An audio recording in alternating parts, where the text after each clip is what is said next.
नमस्कार, knocking-news.com में आपका स्वागत है। मैं हूं गिरिजेश वशिष्ठ। जो कनाडा वाला प्रकरण चल रहा है, आज इस प्रकरण की आत्मा को समझने की कोशिश करेंगे। हालांकि मैंने बहुत पहले वीडियो में आपको संकेत दे दिया था, लेकिन आज हम डिटेल से ये समझेंगे कि ये जो मामला है, ये अंत में इसका क्या होना है, और दूसरा, इस प्रकरण का आखिरकार क्या फल निकलना है और भारत की राजनीति में, भारत के वातावरण में, भारत के माहौल में इस तरह का मामला आने या इस तरह का कांड होने से क्या राजनीति पे कुछ फर्क पड़ेगा, और पड़ेगा तो क्या फर्क पड़ेगा, इसके पीछे की कहानी क्या हो सकती है। कहीं मत जाइए, चैनल को सब्सक्राइब कर लीजिए। मैं अभी हाजिर होता हूँ, बहुत रोचक जानकारियां मिलेंगी।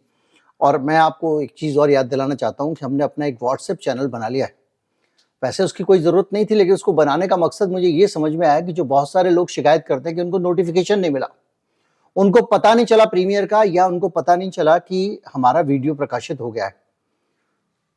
तो सब्सक्राइब भी किया हुआ है, सब कुछ किया हुआ है, फिर भी पता नहीं चल पाता है। तो उसका तरीका है कि अगर आपने व्हाट्सएप चैनल कर लिया तो व्हाट्सएप चैनल पे हर लिंक आएगी, तो वो मिस नहीं होगी। तो आप चाहे तो कर सकते हैं, डिस्क्रिप्शन में मैंने उसका लिंक डाल दिया है। मैं अभी आया।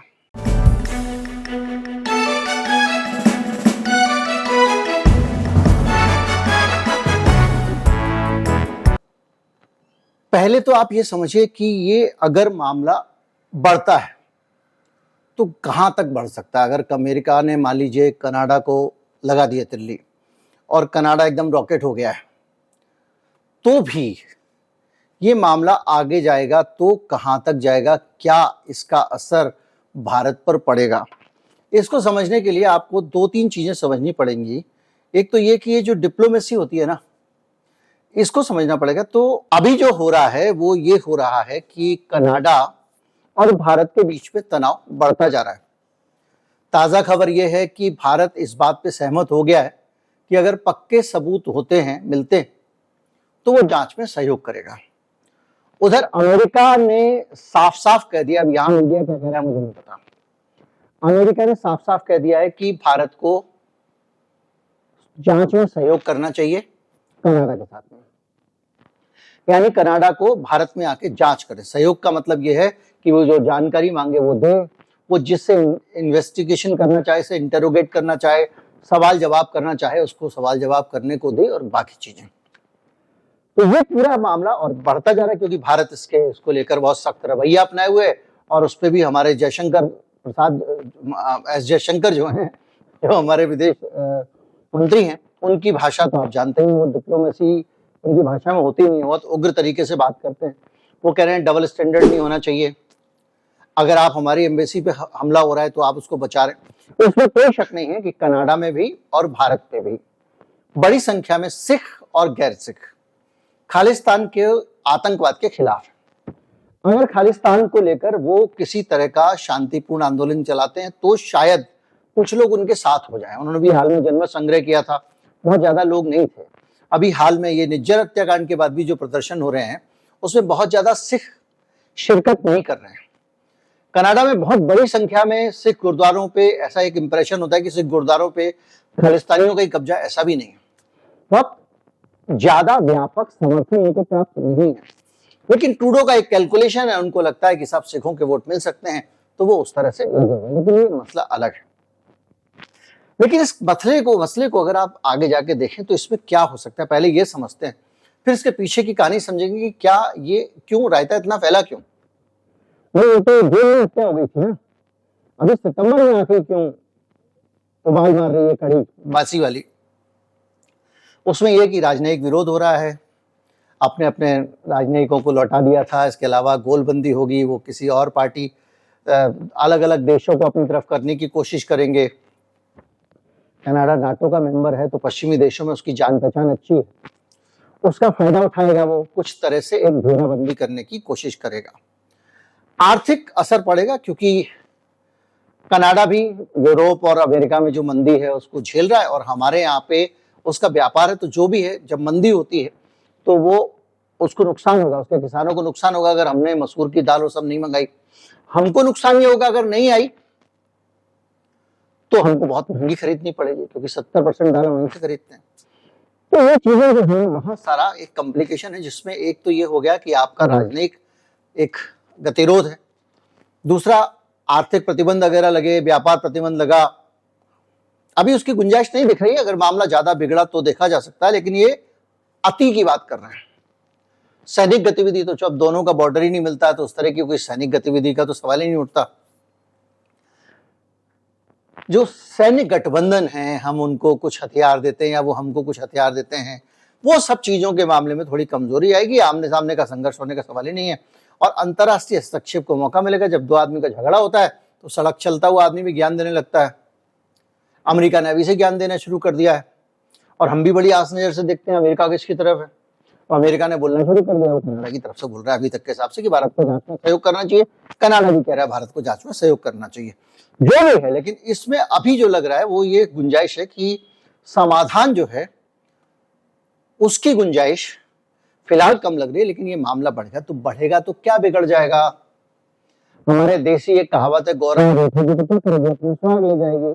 अगर वो नाराज ज्यादा से ज्यादा हो भी गया तो ऐसा तो होगा नहीं कि भारत का बहुत अहित हो जाएगा।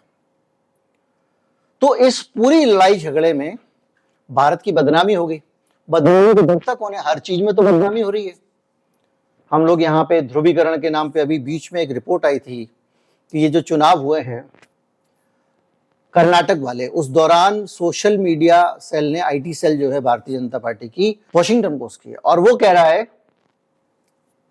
कि किस तरह से किस तरह के मैसेज, किस तरह के नफरत भरे मैसेज, किस तरह की जानकारी, मैं अलग से वीडियो बना दूंगा, इस चुनाव में इस्तेमाल किए। नफरत की राजनीति करती है बीजेपी। इसके अलावा अलग अलग तरह की, वो वहां पे अर्नब गोस्वामी के कुछ वीडियो गेम चला दिया था उन्होंने अपने चैनल पे, और इंडिया का स्ट्राइक सब करके, भारत का हमला करके, तो उसको भी लेके विदेशी मीडिया में मजाक उड़ा है। इसके अलावा हमारे यहाँ पे देश के ऊपर मुसलमानों के प्रति नफरत और दूसरी चीजों को लेकर भी अलग अलग तरह की रिपोर्ट्स आई हैं। इस सब रिपोर्ट्स और सारी चीजों के बीच में बदनामी हो रही है। लेकिन आपका वास्ता इस आदमी से पड़ा है ना, जिस सरकार से पड़ा है, जिस राजनीतिक स्टाइल से पड़ा है, वो मोदी शाह स्टाइल है। मोदी शाह स्टाइल बदनाम हुए तो क्या, नाम तो हुआ वाली शैली में काम करती है और सब लोग उसके फैन हैं। तो उसमें जब जो उसके समर्थक हैं उसके फैन हैं, तो वो समर्थक सही गलत नहीं देखते हैं, वो देखते हैं अपने बंदे ने किया कि नहीं किया। अभी होगा क्या कि ये चलता रहेगा, ये मामला बहुत ऊपर ऊपर उठेगा, ये उठेगा, थोड़ा बहुत कहीं से कुछ नुकसान भी अगर भारत को उठाना पड़ा। लेकिन 2024 के चुनाव में आप कल्पना कीजिए भारतीय जनता पार्टी इसको किस तरह लेके जाएगी। हो सकता है कि अंतर्राष्ट्रीय छवि बचाने के लिए मोदी जी अपने चुनाव में ये ना कहें, हो सकता है शाह साहब ना कहें, लेकिन अमित मालवीय, हो सकता है वो खुद ट्विटर पे ना लिखे। अमेरिका से तो डरते हैं लोग ना, तो अमेरिका का तो सारा रिश्ता ही दूसरा है। तो लेकिन व्हाट्सएप में जो ये जो वायरल कर करके खेल करते हैं, व्हाट्सएप में खबरों को यहां से वहां ले जाना, ये कर देना, वो कर देना, झूठी खबरें फैलाना, तरह तरह के झूठे गाने बना देना, मीम बना देना, पुरानी कथा निकाल देना, देखो जी ऐसा हुआ था, किसी के बाप का नाम बदल देना, किसी के दादा का नाम बदल देना, किसी के खानदान का नाम बदल देना, किसी का धर्म बदल देना, ये सब चलता रहता है। उस व्हाट्सएप पे जब ये मैसेज आ रहा है कि भाई कुछ भी हो, मोदी जी ने चांद तक पहुंचा दिया इंडिया को, और किसान खुश हो गया गांव में, वाह मोदी जी जो भी हो भाई चांद तक पहुंचा दिया हमको, खुश। और उस देश में जब ये होगा, इस तरह की सोच के देश में, जिसका पूरा सोशल मीडिया और जिसकी पूरी की पूरी सोच आप हर रोज व्हाट्सएप और फेसबुक वगैरह पे देखते होंगे, ट्विटर पे खास तौर पे, ये लोग भारत को इस हरकत के लिए एक महान देश के तौर पर रख सकते हैं। भारत वो देश है जिसने अपने दुश्मन को दूसरे देश के जमीन पे जाके मार दिया। कनाडा संरक्षण दे रहा था, देता रह गया, हम गए और हमने वहां उसको मार दिया। जय डोभाल की। इससे पहले केवल ये काम इजराइल कर पाता था। आपको याद होगा मैंने फखरीजादे का एक वीडियो बनाया था, कई हजार किलोमीटर दूर से बैठे बैठे ईरान के परमाणु वैज्ञानिक की हत्या कर दी गई थी।